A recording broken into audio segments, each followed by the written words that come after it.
Hello friends, आज मैं आपके साथ करूंगा पब्लिक फाइनेंस का एक टॉपिक। चैप्टर का नाम है डेफिसिट फाइनेंसिंग और टॉपिक का नाम है effects of deficit financing on economic development. Economic development के ऊपर डेफिसिट फाइनेंसिंग का क्या असर पड़ता है, चलिए शुरू करते हैं। The government needs a lot of money to achieve the objective of economic development. अगर किसी भी देश में तरक्की करनी है किसी सरकार ने, तो उसके लिए उसको बहुत ज़्यादा पैसा चाहिए। The government can not manage to collect sufficient revenue through taxes, savings and public loans. तो गवर्नमेंट को ये जो पैसा चाहिए वो इकट्ठा करने के लिए टैक्सेस से, सेविंग से और लोन से इतना पैसा नहीं जुटा पाती कि पूरे के पूरे कंट्री की तरक्की करे। देयरफॉर इस वजह से it resorts to deficit financing, इसलिए उसको डेफिसिट फाइनेंसिंग भी करनी पड़ती है, नई करेंसी भी लेके आनी पड़ती है। But if the deficit financing crosses a certain limit, there is a possibility of immense price rise which affects the growth adversely।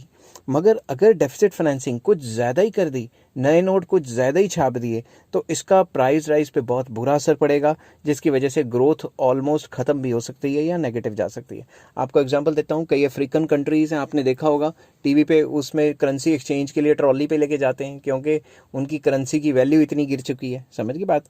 Therefore deficit financing has both favourable and unfavourable effects. इसके फ़ायदे भी हैं और इसके नुकसान भी हैं, तो दोनों के दोनों मैं करवाऊंगा। सबसे पहले favourable effects of deficit financing on economic development, कि इकोनॉमिक डेवलपमेंट के लिए पॉजिटिव रोल कैसे प्ले करता है।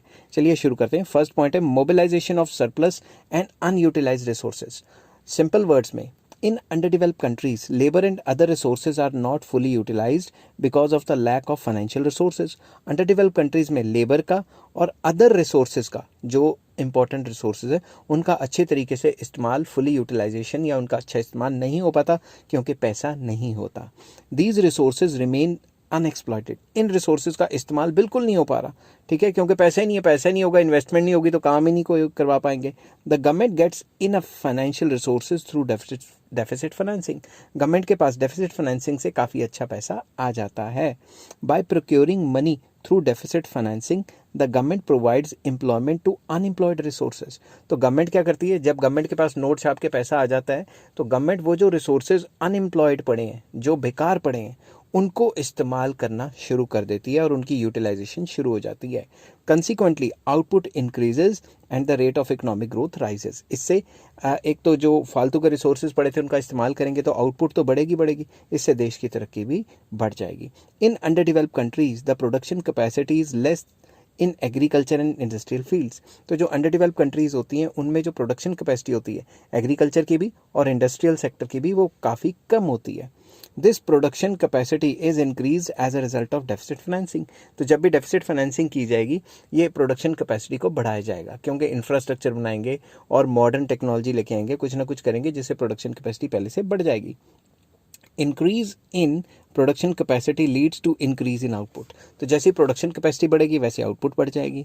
द प्राइजेज में rise in the beginning but a little rise in price will encourage production. ये कह रहे हैं कि क्या पता थोड़ा थोड़ा प्राइस बढ़ जाए, इस सिचुएशन में थोड़ा प्राइस बढ़ जाए, मगर जब प्राइस बढ़ेगा नई मनी सप्लाई आने से, उससे प्रोड्यूसर एनकरेज फील करेगा और वो ज़्यादा माल बनाएगा। अगर सप्लाई ज़्यादा होगी तो फिर महंगाई होने के कम चांसेस हैं।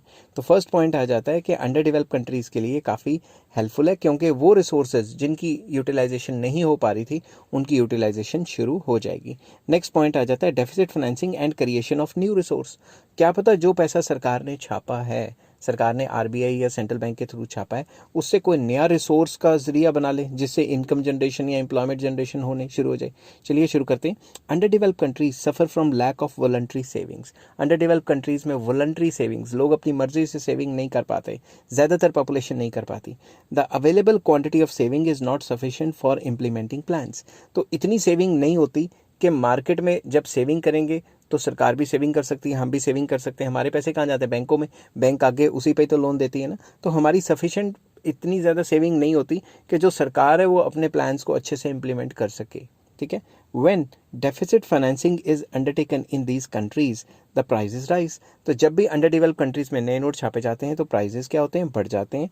But the peoples income does not rise much and therefore they have to consume less. तो उसमें क्या होता है, जिस हिसाब से वो नोट छापते हैं उस हिसाब से उनकी जो तनख्वाहें हैं वो नहीं बढ़ती, प्राइजेस तो बढ़ जाते हैं, तो उनको कम कंज्यूम करना पड़ता है, क्योंकि प्राइस बढ़ गया तो तनख्वाह तो बढ़ी नहीं, तो फिर इनकम तो गिवन है, तो उनकी कंजम्पशन पहले से कम हो जाती है। In other words they have to do forced savings. तो ज़्यादातर जब प्राइस बढ़ता है तो लोग क्या करते हैं, फोर्स्ड सेविंग करते हैं। फोर्स्ड सेविंग मतलब कुछ खरीद तो पाएंगे नहीं, तो ज़बरदस्ती का सेव ही करना पड़ेगा। तो जब ज़बरदस्ती का सेव करेंगे तो उससे क्या होगा, this savings can be utilise for creation of new resources for economic development. मान लो मैंने कोई चीज़ खरीदने की सोची, कार खरीदने की सोची, मगर लोहा इतना महंगा हो गया, कॉस्ट ऑफ प्रोडक्शन बढ़ गई, कार महंगी होगी, तो अब मैं सोचूंगा कोई बात नहीं यार, थोड़ी देर के लिए डिले कर देते हैं, क्या पता ईयर एंड पे कोई सेल लगे तो ले लूँ। तो वो पैसे मैं बैंक में ही पड़े रहने दूंगा, बैंक उसी पैसे पे आगे लोन दे देगा, तो कैपिटल फॉर्मेशन हो जाएगी और वही पैसा देश की तरक्की के लिए इस्तेमाल हो सकता है। Consequently the rate of economic growth accelerates, इससे भी रेट ऑफ ग्रोथ बढ़ सकता है। नेक्स्ट है यूटिलाइजेशन ऑफ नेचुरल रिसोर्सेज। तो अगर किसी भी कंट्री के पास नेचुरल रिसोर्स है मगर उस कंट्री के पास इतना पैसा नहीं है कि उसका यूटिलाइजेशन करे, जैसे रिवर है तो गरीब कंट्रीज उस पर डैम नहीं बना पाते क्योंकि उनके पास पैसा नहीं होता। एग्जाम्पल दे रहा हूँ, natural resources are found in abundance in under develop countries. Under develop countries के पास ज़्यादातर नेचुरल रिसोर्सेज बहुत ज़्यादा होते हैं, but they are not profitably exploited in the absence of adequate financial resources. अब उन रिसोर्सेज को अच्छी तरह से इस्तेमाल इसलिए नहीं किया जाता कि उन कंट्रीज़ के पास पैसा बिल्कुल नहीं होता या कम होता है। ठीक है, अब अफगानिस्तान के पास बहुत रिसोर्सेज हैं, ठीक है, मगर उसके पास पैसा नहीं है कि वो अपने रिसोर्सेज को इस्तेमाल कर सके। लिथियम बहुत ज़्यादा वहाँ पे, ठीक है। गवर्नमेंट, अगली लाइन है, government monetary resources are increased as a result of deficit financing. Deficit financing जब भी होता है, नए नोट छपते हैं, तो सरकार के पास जो रिसोर्सेज है, मॉनेटरी एसेट्स हैं, वो बढ़ जाते हैं। Government can spend more amount of money on proper utilisation of natural resources. तो गवर्नमेंट जो फालतू पैसा जो सरकार ने छापा है उसका इस्तेमाल करके जो नेचुरल रिसोर्सेज हैं उनको अच्छे से इस्तेमाल कर सकती है। The increase in expenditure can be met by resorting to deficit financing. तो सरकार ने जो भी डेफिसिट फाइनेंसिंग से पैसा एडिशनल गेन किया है, उससे वो जो फालतू का खर्चा है वो करके जो रिसोर्सेज हैं जो अनयूटिलाइज हैं उनको यूज़ कर सकती है। Therefore proper utilisation of natural resources can be made possible through deficit financing. तो ये भी एक पॉइंट है कि नेचुरल रिसोर्सेज का फुली इस्तेमाल कर सकते हैं डेफिसिट फाइनेंसिंग के थ्रू। फॉर एग्जांपल, कोई भी गरीब कंट्री है, उसके पास तेल है या लिथियम का भंडार है, मगर उसके पास उतने पैसे नहीं है कि वो उसका इस्तेमाल करे, तो सरकार नए नोट छाप के उन रिसोर्सेज को एक्सप्लॉयट कर सकती है। नेक्स्ट आता है इंक्रीज इन एम्प्लॉयमेंट। तो इसमें मैंने लिखा है, according to JM Keynes the main cause of unemployment found in developed countries is deficiency of aggregate demand. जो भी डेवलप कंट्रीज़ हैं उनमें अनएम्प्लॉयमेंट की मेन वजह क्या होती है कि डिमांड का गिरना, डेफिशिएंसी ऑफ डिमांड, ठीक है। It is necessary to increase the aggregate expenditure in the country in order to compensate for the deficiency of aggregate demand. अब जितनी एग्रीगेट डिमांड कम है, सरकार उतने ही नोट छाप के और खर्चा कर सकती है, जितना खर्चा करेगी तो जितनी डिमांड की कमी है वो पूरी कर सकती है, ठीक है। Therefore deficit financing will be of great help. तो डेफिसिट फाइनेंसिंग की वजह से ये जो डिमांड की जो कमी है इकोनॉमी में, जो डिमांड कम हो रही है, उसको सरकार पूरा कर सकती है। As a result of deficit financing aggregate demand can be raised by increasing the public expenditure. जितना सरकार को लग रहा है कि इतनी एग्रीगेट डिमांड की कमी है, उतने नोट छाप दे। नोट छाप के जब मार्केट में फेंकेगी तो लोगों की इनकम्स बनेंगी, और मार्केट में फेंकेगी इन द सेंस कि कोई काम करवाएगी लोगों से, इंफ्रास्ट्रक्चर वगैरह डेवलप कराएगी। तो जितना ज़्यादा डेवलपमेंट कराएगी उतना लोगों की इनकम बढ़ेगी और लोग डिमांड करेंगे, तो मार्केट में जो भी डेफिशिएंसी है वो पूरी हो सकती है। In under develop countries investment increases as a result of deficit financing. तो अंडर डेवलप कंट्रीज में तो डेफिसिट फाइनेंसिंग जब करेगी सरकार, तो नए नए प्रोजेक्ट लगाएगी, नए नए डैम बनाएगी, कुछ ना कुछ करेगी। इसकी वजह से क्या होगा, इंक्रीज इन इन्वेस्टमेंट होगी, which leads to more demand for workers, उससे एम्प्लॉयमेंट बढ़ेगी। नेक्स्ट आ जाता है इंक्रीज इन इंफ्रास्ट्रक्चर। इंफ्रास्ट्रक्चर को भी इंक्रीज कर सकती है सरकार। आपको पता ही अंडर डेवलप कंट्रीज में इंफ्रास्ट्रक्चर अच्छे नहीं होते, सरकार क्या करेगी, नए नोट छापेगी और इंफ्रास्ट्रक्चर को ऊपर लेके जाएगी। In under develop countries there is a lack of infrastructure facilities like roads, railways, canals, power project, schools, hospitals etcetera. तो बताया कि भाई अंडर डेवलप कंट्रीज़ में ना रोड्स होती हैं अच्छी, ना रेलवेज़ होती हैं, कैनाल्स वगैरह नहीं होते जो इरिगेशन पर्पज़ के लिए यूज़ होते हैं, पावर प्रोजेक्ट्स नहीं होते, स्कूल्स भी कम होते हैं, हॉस्पिटल्स भी कम होते हैं। Much money is needed for their development. इन सारे इंफ्रास्ट्रक्चर को डेवलप करने के लिए पैसा चाहिए। In under develop countries the government is not in a position to collect sufficient revenue through taxes, loans and other incomes. तो अंडर डेवलप कंट्रीज़ के पास जो गवर्नमेंट है वो ऐसी पोजीशन में नहीं होती कि वो टैक्स रेवेन्यू बढ़ा सके, क्योंकि अंडर डेवलप कंट्री है, पहले इकोनॉमिक एक्टिविटी बड़ी कम होती है उसमें, या फिर लोन्स ले सके लोगों से क्या लोन लेगी, लोगों के पास पहले ही पैसा नहीं है, या अदर सोर्स ऑफ इनकम बढ़ा सके। समझ गई बात। Therefore increase in infrastructure is made possible by procuring funds through deficit financing. तो उसके पास एक ही जो है तरीका रह जाता है कि नए नोट छापो और उससे इंफ्रास्ट्रक्चर को बढ़ाओ। Its development accelerates the rate of economic growth of the country. तो जितना अच्छा इंफ्रास्ट्रक्चर बढ़ेगा उससे उतनी देश तरक्की करेगा। नेक्स्ट आ जाता है financial resources for economic planning. Economic planning, आपको पता है हर एक कंट्री में एक प्लानिंग का डिपार्टमेंट होता है जो प्लान बनाता है आने वाले इतने साल में ये करेंगे। इंडिया में जो प्लानिंग का जो डिपार्टमेंट है वो 2014 से पहले उसका नाम था प्लानिंग कमीशन, और 2014 के बाद जब गवर्नमेंट चेंज हुई तो उसका नाम रख दिया नीति आयोग। प्लानिंग को हिंदी में कहते हैं नीति और कमीशन को कहते हैं आयोग। तो हिंदी इंग्लिश कर दिया और कुछ नहीं किया, ठीक है, कुछ नहीं किया मतलब नाम चेंज कर दिया।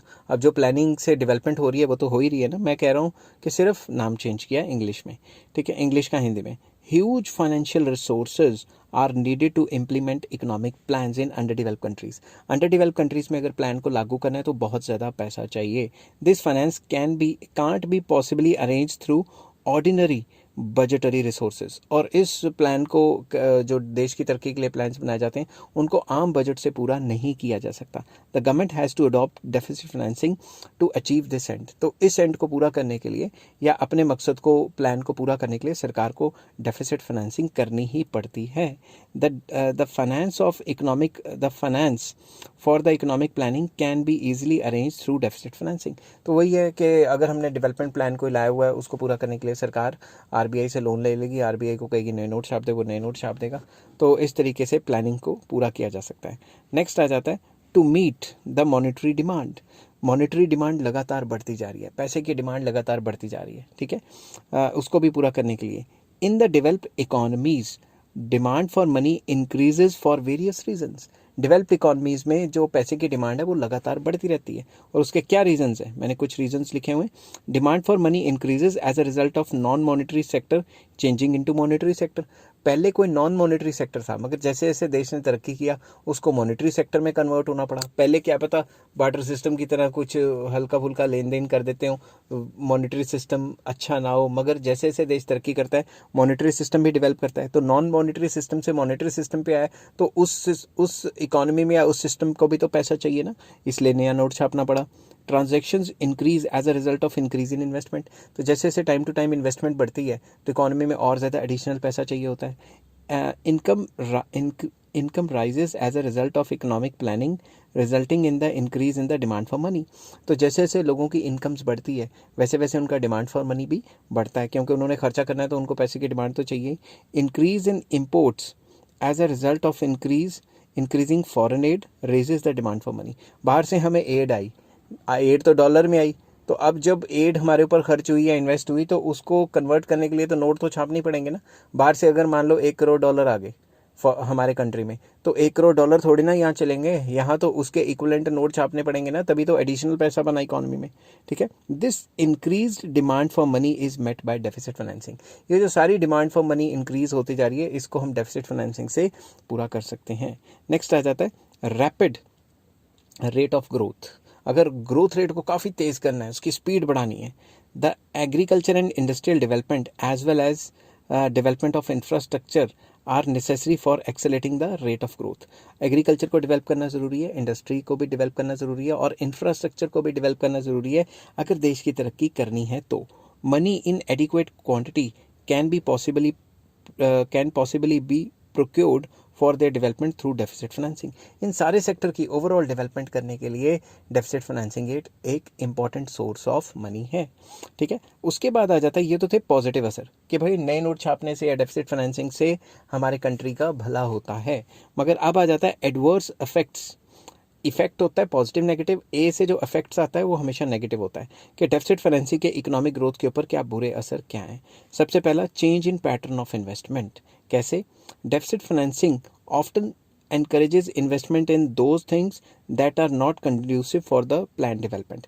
तो डेफिसिट फाइनेंसिंग से लग्जरी आइटम्स पे इन्वेस्टमेंट बढ़ जाती है, क्योंकि नया पैसा आता है इकोनॉमी में। तो जब भी नया पैसा आता है तो वो अमीरों की जेब में ज़्यादा जाता है और गरीबों की जेब में कम जाता है। तो जैसे ज़्यादा पैसा आएगा तो वो और ज़्यादा लग्जरी की डिमांड करेंगे। Rise in prices encourages the sale of luxury and the foreign goods. अब आप खुद सोचो, अगर हमारी कंट्री में नया नोट आया, नया पैसा आया, नया पैसा छापा, उसकी वजह से प्राइसेस बढ़ गए, हम कहेंगे भाई आम चीज़ की प्राइस इतनी है तो इससे तो अच्छा लग्जरी खरीद लेते हैं।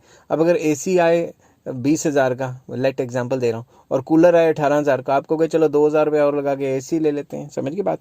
तो अगर लोकल चीज़ों के प्राइसेस बढ़ जाएंगे तो आप लग्जरी आइटम या फॉरेन गुड्स की तरफ ज़्यादा खींचे चले जाओगे। Rise in the demand for these is not proper from the angle of the planned development. तो अगर इनकी डिमांड बढ़ गई लग्जरी की या फॉरेन गुड्स की, तो प्लान डेवलपमेंट के हिसाब से देखें तो ये देश के लिए सही नहीं है। As a result of it tendency for speculation is encouraged. तो इससे क्या होता है, स्पेकुलेशन की टेंडेंसी बढ़ जाती है, स्पेकुलेशन काफ़ी एक्टिविटीज़ बढ़ जाती हैं। Thus inflation may lead to increase in such investment that is not essential for growth. तो इससे क्या होता है, इन्वेस्टमेंट की ऐसी ऐसी जगह पे हो जाती है जिससे देश की तरक्की असर नहीं करती। फॉर एग्जांपल इन्वेस्टमेंट होने लगी लग्जरी आइटम्स पे या लग्जरी गुड्स बनाने वाली इंडस्ट्रीज़ पे, और नेसेसिटीज़ पे फोकस ही नहीं हो रहा जो गरीब खाते हैं। समझ की बात। नेक्स्ट पॉइंट आ जाता है क्रेडिट क्रिएशन बाय बैंक्स। इस पॉइंट में कैसे नेगेटिविटी है देखते हैं। Deficit financing increases government expenditure. Deficit financing से क्या होता है, सरकार का खर्चा भी तो बढ़ जाता है। सरकार नोट ही क्यों छाप रही है, क्योंकि उसने खर्च करना है। But expenditure in private sector does not increase much. सरकार खर्चा तो कर देती है, मगर सरकार के खर्चा करने से ज़रूरी थोड़ी ना कि प्राइवेट सेक्टर भी खर्चा करेगा। फॉर एग्जांपल सरकार ने क्या किया, डैम बनाने के लिए प्राइवेट बंदे को ठेका दे दिया। अब जितना सरकार ने खर्चा किया है, ज़रूरी थोड़ी ना प्राइवेट बंदा सारा का सारा ही वो पैसा आगे खर्च कर लेगा, अपना प्रॉफिट अपनी जेब में रखेगा और थोड़ा बहुत लेबरर्स को दे देगा। Therefore the deposits with the banks increase. तो जब वो पैसा बैंक में ज़्यादा रखेगा तो होगा क्या, बैंक्स के पास क्या होगा, बैंक्स के पास डिपॉजिट्स बढ़ जाएंगे। Banks create more credit on the basis of these deposits. तो जिस ठेकेदार को उन्होंने पैसे दिए या फिर जिस हिसाब से पैसा इकॉनमी में ज़्यादा आया, तो लोगों ने बैंकों में जमा करा दिया। जब लोग बैंकों में जमा कराएंगे तो बैंक उसके ऊपर ज़्यादा लोन देना शुरू कर देगा। ठीक है ना। Price rise still more as a result of credit creation by banks. तो बैंक क्या करेगा, 1,000 रुपये जमा हुए, आपने क्रेडिट क्रिएशन का चैप्टर पढ़ा ही होगा। 1,000 रुपये जमा होते हैं तो उससे कई गुना ज़्यादा बैंक लोन दे देता है, जिससे प्राइस और ज़्यादा तेज़ी से बढ़ जाते हैं। Thus there starts a spiral of price rise which affects growth adversely. तो इससे क्या होगा, बैंक जो है ज़्यादा लोन देंगे, मनी सप्लाई बढ़ेगी तो प्राइसेस बढ़ जाएंगे। तो ये एक स्पाइरल की तरह चलता रहेगा जो कंट्री के ग्रोथ एंड डेवलपमेंट के लिए बहुत नेगेटिव असर करता है। Next, increase in smuggling. Smuggling कैसे हो जाती है, peoples income increases as a result of deficit financing. सरकार ने नए नोट छापे, मार्केट में नया पैसा आया, लोगों की इनकम्स बढ़ गई। They make a great demand for imported consumer goods. तो ज़्यादा पैसा आता है तो आप क्या करते हो, अमेजोन से या फॉरेन से कहीं से मंगानी शुरू कर देते हो चीज़ें। But the supply of legally imported goods fall short of their demand because of the less exports of the country, less exports of the country. तो जो बाहर से जो अच्छे गुड्स इंपोर्ट करने हैं, मशीनें वगैरह इंपोर्ट करनी है, उनकी डिमांड तो कम होती जा रही है इंपोर्ट की। ठीक है। और जो एक्सपोर्ट्स हैं वो भी बाहर नहीं हो पा रहे, क्योंकि जब हमारे कंट्री में नए नोट छापने की वजह से महंगाई आई, तो जो एक्सपोर्टर्स हैं वो कहेंगे विद इन द कंट्री सामान बेचते हैं, बाहर जाके क्यों बेचें। तो इससे एक्सपोर्ट्स भी गिर जाते हैं। The increasing demand for imported goods encourages smuggling. तो बाहर से काफ़ी ज़्यादा गुड्स की जो डिमांड है बढ़ जाएगी, क्योंकि हमारे कंट्री में ज़्यादा पैसा आ गया। तो जब बाहर से जो गुड्स की डिमांड है वो काफ़ी ज़्यादा बढ़ जाएगी, तो उससे क्या होगा, उससे फाइनली हम स्मगलिंग करनी शुरू कर देंगे। आपको पता है ना, बाहर से कई लोग आते हैं, सोना लेके आ जाते हैं अनअकाउंटेड, या कोई ऐसी चीज़ ले आते हैं। स्मगलिंग क्या होता है, बेसिकली स्मगलिंग होता है अनअकाउंटेड चीज़ जो आप बाहर से ले आते हैं, जिसके बारे में सरकार को बताते नहीं और टैक्स नहीं देते। ठीक है। This has unfavourable affect on the development of the country. इससे कंट्री की डेवलपमेंट के लिए अच्छा असर नहीं पड़ेगा। अगर कंट्री में ज़्यादा पैसा हो रहा है तो वो फॉरेन की चीज़ें ज़्यादा खरीदने लग जाएंगे, सरकार रेस्ट्रिक्शन लगाएगी तो फिर भी स्मगलिंग करने लग जाएंगे। तो ये चक्कर जो है देश के लिए, कंट्री के लिए ख़राब है। नेक्स्ट आ जाता है problem of balance of payment. Balance of payment ख़राब हो जाएगी कैसे, सबसे पहले बैलेंस ऑफ पेमेंट क्या होता है, एक्सपोर्ट एंड इंपोर्ट का पूरा हिसाब। बैलेंस ऑफ पेमेंट का मैंने पूरा चैप्टर बताया हुआ है। एक कंट्री का रेस्ट ऑफ द वर्ल्ड के साथ जितने भी इकोनॉमिक ट्रांजैक्शंस हैं उसे बैलेंस ऑफ पेमेंट कहते हैं। The price level rises as a result of deficit financing, deficit financing की वजह से प्राइजेस बढ़ जाते हैं। Export starts declining and import starts picking up as a result of rise in price. तो जिस कंट्री में प्राइजेस बढ़ते हैं उस कंट्री में इंपोर्ट्स जो हैं, ध्यान से समझना, इंपोर्ट्स जो है वो बढ़ जाते हैं, क्योंकि अगर इंडिया में महंगाई होगी तो हम चाइना से सस्ता माल खरीदेंगे, इंपोर्ट बढ़ना शुरू हो जाएगा। और जो एक्सपोर्टर्स एक्सपोर्ट कर रहे थे वो भी कम कर देंगे, वो कहेंगे बाहर जाके माल क्यों बेचना, अब इंडिया में इतना महंगा बिक रहा है। If restrictions are imposed on imports, अगर बाहर से इंपोर्ट्स का सामान आने पे रिस्ट्रिक्शन लग भी गई, pressure of demand on internal production of the country increases, तो उस चीज़ को विद इन द कंट्री में बनाने के लिए प्रेशर काफ़ी ज़्यादा बढ़ जाएगा। Consequently the price rises still higher, तो जो बाहर से सामान हमें जिस रेट पे मिल रहा है उससे भी ज़्यादा प्राइस इंडिया में मिलने लग जाएंगे। समझ गए ना बात। Further increase in the price reduces the exports still further, तो कहा हुआ है कि जो एक्सपोर्ट के जो प्राइजेस हैं, जो एक्सपोर्ट गुड्स हम बाहर बेच रहे थे, जो बाहर एक्सपोर्ट कर रहे थे, उन चीज़ों का भी कंट्री में जो है महंगाई हो जाएगी, तो वो एक्सपोर्टर्स अब घर में बेचने लग जाएंगे, तो एक्सपोर्ट्स भी गिर जाएंगे, जो बाहर से $2-4 आ रहे थे वो भी बंद हो जाएंगे। Hence the gap between import and export widens and balance of payments is title against the country, tilted, sorry title नहीं है, टिल्टेड है। तो इससे क्या होगा, सिंपल वर्ड्स में, जब भी किसी कंट्री में प्राइजेस बढ़ते हैं तो उसके एक्सपोर्ट्स भी गिर जाते हैं और इंपोर्ट्स बढ़ जाते हैं, जिससे ये जो बीओपी है वो अनफेवरेबल हो जाती है, नेगेटिव जानी शुरू हो जाती है। समझ की बात। तो इससे बेड़ा गर्क हो जाता है कंट्री का, तो ये डेवलपमेंट के लिए कोई अच्छी बात नहीं है। नेक्स्ट आ जाता है फोर्स्ड सेविंग्स, मतलब ज़बरदस्ती की सेविंग्स। समझ गए बात। नए नोट आने से क्या होगा, मार्केट में महंगाई बढ़ जाएगी, और अगर महंगाई बढ़ेगी हम कहेंगे यार अब क्या खर्चे हैं, 2 पैसे तो हैं हमारे पास, हम मार्केट में खरीदने जाएंगे हमें कुछ मिलेगा तो है नहीं, तो ज़बरदस्ती की सेविंग हम जेबों में अपनी या बैंकों में करते रहेंगे। Price rise as a result of deficit financing, deficit financing की वजह से प्राइस तो बढ़ता ही है। Consequently the poor and the low income people can consume less goods and services than they did before, जो वो पहले कंज्यूम करते थे उससे उनकी कंजम्पशन काफ़ी कम हो जाएगी। Thus, this forced saving adversely affect the standard of living of the poor and the salaried class, जो पुअर लोग हैं, जो सैलरीड क्लास हैं, उनकी कंजम्पशन लेवल गिर जाएगी तो उनका स्टैंडर्ड ऑफ लिविंग काफ़ी नीचे हो जाएगा। Their consumption decreases but there is no decrease in the consumption by the rich, जो उनकी कंजम्पशन है वो तो गिर जाएगी, मगर अमीर लोग तो उतना कंज्यूम करेंगे, उनको प्राइस राइज से कोई फ़र्क ही नहीं पड़ता। They need not to do force saving, उनको फोर्स सेविंग तो कोई करा ही नहीं सकता, क्योंकि उनके पास पहले ही बहुत सेविंग्स हैं। ठीक है, वो उसी में से पैसे निकाल के खर्च करते रहेंगे अगर प्राइस राइज हो भी गई तो। Thus deficit financing results into unequal distribution of wealth and gives rise to social levels, तो इसकी वजह से अनइक्वल डिस्ट्रीब्यूशन ऑफ इनकम होती है और सोशल लेवल्स भी सामने आते हैं। This situation is not conducive for the development, और ये सिचुएशन भी डेवलपमेंट के लिए सही नहीं है। नेक्स्ट आ जाता है increase in the cost of economic planning. अब आप खुद सोचो, सरकार ने 5 ईयर प्लान बनाया कि हम ऐसा करेंगे वैसा करेंगे वैसा करेंगे, नोट छाप दिए बीच में जिससे प्राइसेस बढ़ गए, तो जो एग्जिस्टिंग प्रोजेक्ट है वो भी महंगे हो जाएंगे, तो सरकार की सारी प्लानिंग और जो सारे प्रोजेक्ट्स हैं वो महंगे हो जाएंगे। Because of the price rise the cost of economic planning also rise, जब प्राइसेस बढ़ते हैं तो सरकार ने जो प्लान्स बनाए हुए हैं कि डैम बनाएंगे, कनाल बनाएंगे, जो भी करेंगे उसके प्राइसेस भी बढ़ जाएंगे। This leads to even bigger deficit financing, तो जब सरकार के खर्चे बढ़ जाते हैं तो और ज़्यादा खर्चा बढ़ जाएगा, तो उसको कवर करने के लिए सरकार को और ज़्यादा नोट छापने पड़ेंगे। Hence the price rise still higher, तो और ज़्यादा नोट छापेंगे तो और ज़्यादा महंगाई हो जाएगी। Hence deficit financing raises the price very high bye increasing the cost of economic planning, तो डेफिसिट फाइनेंसिंग की वजह से प्राइसेस बढ़ जाते हैं और कॉस्ट ऑफ इकोनॉमिक प्लानिंग भी बढ़ जाती है। आई होप ये वीडियो आपको पसंद आई होगी। अगर पसंद आई है तो please like, share and subscribe. इस चैप्टर के सारे लिंक आपको डिस्क्रिप्शन में मिल जाएंगे। नेक्स्ट टॉपिक मैं करूँगा effects of deficit financing on prices, कि प्राइजेस पे इसका असर होता भी है कि नहीं होता, ये दोनों पक्ष या दोनों साइड्स को डिस्कस करेंगे। Take care, bye bye.